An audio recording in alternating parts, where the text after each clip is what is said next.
Welcome to the Shortwave radio channel, and this is to have a few videos. I know a lot of people like when I talk about my QSL cards and stories with them.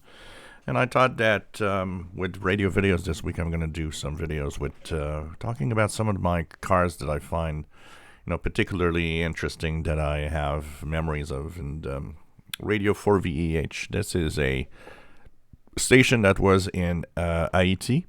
And that is one of the stations on the tropical bands back in the day. So this is a reception report that dates to either the 1st of February 84 or the 2nd of January 84, but whatever. This is one of my prized QSLs. It's one of the stations that, it didn't... when I got this QSL card, I believe Radio 4VH left the tropical bands because of transmitter issues not that long after I got this card. And this was one of the first really nice receptions of the tropical band that I had that was for made on my Realistic DX302. Before that, on the Realistic DX100, never heard this station. And the signal wasn't that strong, but low noise levels back in the day made it, good enough for a clear reception of the tropical bands. A mix of French language and Creole. And so depending on the time, you'd have all sorts of programming. They even had some English language, I believe, at some point. So this is one of the prized QSLs. Happy to have received this QSL card from the day. Really nice. Funny story is that period of time was nice because I had my radio set up next to an aquarium, and I would often look at the fish in the aquarium and listen to Shortwave, and Radio 4VH has that blend of memory for me in there. Also, one of the interesting thing here, Mrs. Edna Beachy or Bicky or whatever, I don't know how you pronounce it.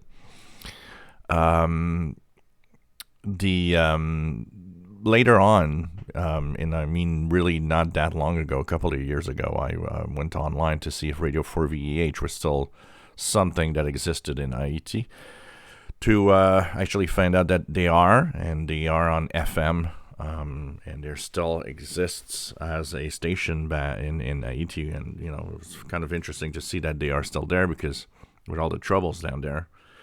And the funniest thing is, only a few years ago, some of the names that were on the page, Edna was still there. And I was like, wow, okay.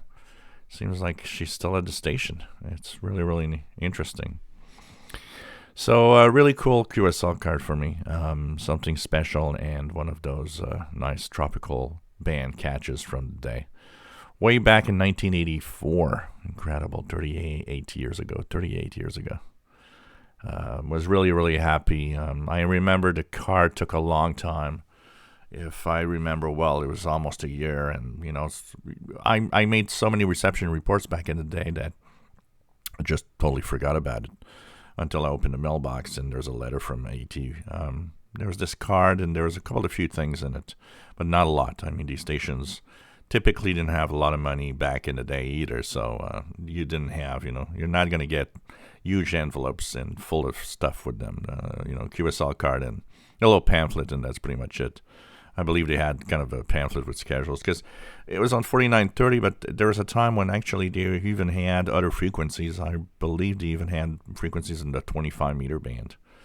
Long time ago, before I actually was receiving it on 4930. And like a lot of stations, well, they left because of transmitter issues and no parts and no money to fix. And that's what made their demise of Shortwave. So fond memories of this QSL card from Haiti. If you enjoy my videos, please subscribe, give us thumbs up. Hope you like the videos where I take a look at the QSL cards.